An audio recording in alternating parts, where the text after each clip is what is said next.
I'm really delighted to welcome for our interview segment the editor-in-chief of WikiLeaks, Christian Fromson, who is here with us in the studio, not even by video. Christian, thank you so much for taking the time to talk with us today. Thanks for having me. Yeah, it's great to see you.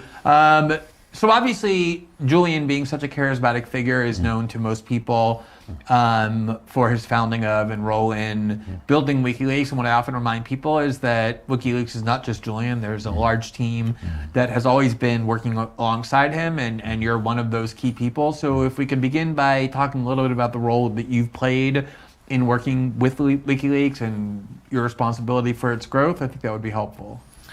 Well, I was working on the mainstream media as a journalist and had been for 20 years when I first met Julian in 2009. I'm an Icelandic journalist, and WikiLeaks came to the attention of the Icelandic nation actually in 2009 when they got hold of internal documents for the failed Icelandic banks that went under in 2008, and my country went through an economic meltdown, basically. And this leak, the internal bank leak from WikiLeaks in 2009, was the biggest financial story and explained why this all happened. And he became a celebrity. He was invited to Iceland, and people wanted to know more about him and the philosophy. So, and I sought him out, and we befriended, and we spent a lot of time together in this winter 2009 and 10. And I was still working as a broadcasting journalist. At one day in a cafe where when the rain was pouring down the windows in my dreadful city, he said, I got to show you something. And he flipped open a computer and showed me the collateral murder video. The rest is history. Which was, for those who don't remember, was the video showing U.S. pilots gunning down, I think, 12 or 13 people, including 2 journalists, one of whom worked for Reuters, and that was the first video that really brought WikiLeaks onto the map. Could you talk about the role that you played in some of the reporting that was done? Because I think a lot of people don't understand how much reporting, actual just standard journalism, goes into WikiLeaks releases. Well, this release was the first of the bombshell releases of 2010 that continued into 2011 and are the basis of the indictment against Julian Assange. It came out on April 5th, 2010.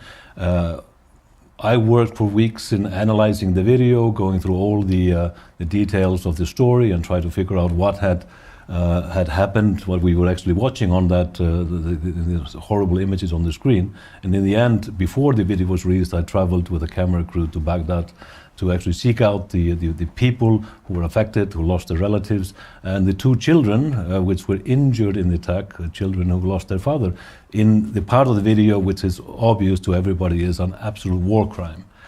So that was the journalism part, and we released all that alongside the video.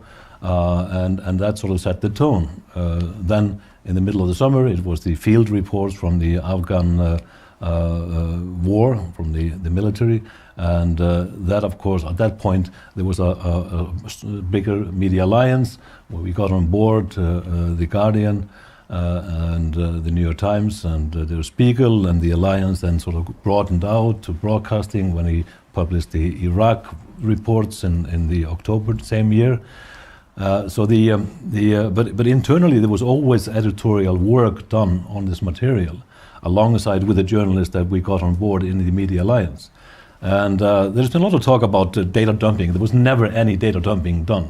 That is the misconception that is constantly being pushed out there as a propaganda, as an irresponsible data dumping. I can say, as a journalist for 20 years before meeting Julian and coming on board that on this journey, is that probably I was often at odds with Julian. I thought he was too careful, So, I mean, there was reductions, there were considerations that to put into place, and a lot of discussions with the media partners and internally. And often our media partners were actually pushing in the other direction. Greater release. Yes. Yeah, I mean, I had the same experience in the Snowden reporting where, people to this day think we released indiscriminately all this information, when in fact there was a constant effort to decide what should and shouldn't be released, in a way that I learned, from WikiLeaks, that you guys were doing in those first set of releases that made WikiLeaks so famous. But even subsequent releases, including in 2016 or 2017 when you released this major these major revelations about the CIA and some of the ways in which it's spying. A lot of those documents were also heavily redacted or withheld. Talk about that process as well. Well, I was not that much involved in the 2016-2017 releases, but if you think about, for example, the Vault 7 release about exposing the spying tools of the CIA, which was a very explosive story, but it didn't get much pickup. I have to admit that it was somehow went under the radar. Maybe people were getting too much used to the fact that everybody is spying on everybody in the Snowden release in 2013. But in those document releases, I mean, the misconception is that we exposed the tools, we made the spying tools, the code available, which is simply not correct. It was just the description of these tools and that they existed. But one of very many misconceptions in what people think WikiLeaks are, and that's the annoying part. That this is propaganda. This is the Pentagon line. This is what is being pushed out constantly, and it just seeps in and sort of sticks onto the WikiLeaks label, irresponsibly, non-journalistic, data dumping, and etc. When factually it's simply wrong.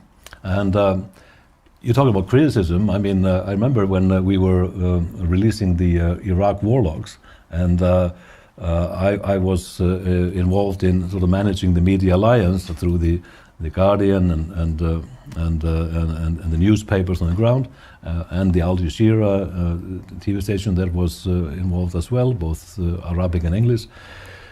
When the material came out, everybody went ballistic. Why are you it was too heavily redacted. People were angry that you had withheld so much. Withheld too much and too much reduction, you know. Exactly. And there were actually examples where some of the material that we released redacted were released by other media outlets with less reduction. We were more careful. Yeah, no, it's ironic, you know. Because I think I know I was actually sometimes questioning and even critical of my belief that too much was being withheld. And then when we did the Snowden reporting, Julian was certainly critical on the grounds that we withheld too much as well. Yeah. Ironic that the perception was deliberately cultivated, albeit falsely, that in each case we were doing nothing but indiscriminately dumping, if not dumping with the intention to create harm. So, as I mentioned at the start, you're here with us in the new studio, and despite the fact that you're a European and therefore have mastered all sorts of words in Portuguese with way too little work, I find that annoying, but you are not actually Brazilian. You're traveling here through Brazil. Why is that? Why are you here in Brazil and South America more broadly? Well, I mean, the short answer is this: Julian's case is coming to the end of all possibilities of getting a fair solution through the court proceedings. He is fighting extradition in London. Within weeks, actually, he could be extradited.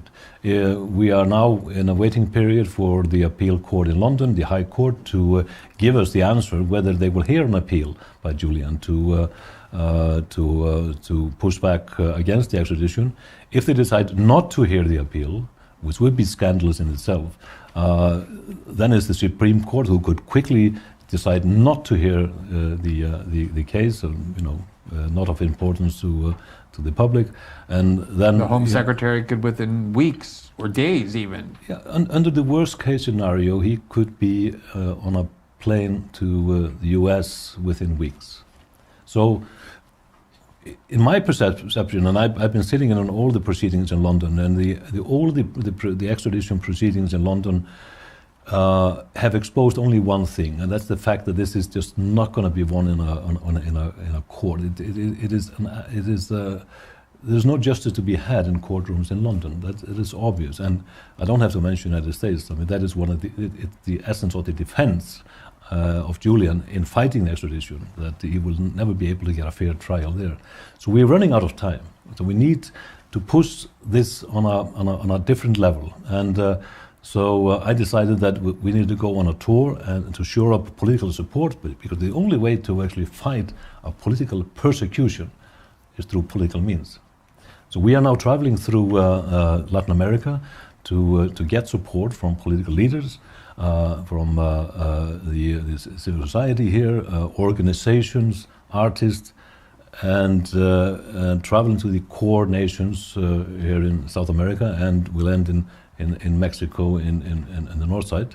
That is our aim, is to get political leaders to apply pressure, if you will call it that, or just to request the Biden administration to reconsider, to stand by their own ideals, the ideals that they preach around the world of press freedom, and not put this pressure on the First Amendment and their treaty commitments, and basically drop the charge against Julian. That's the only way out. So I want to talk in just a second about the Biden administration, or the Biden administration and the Justice Department's posture.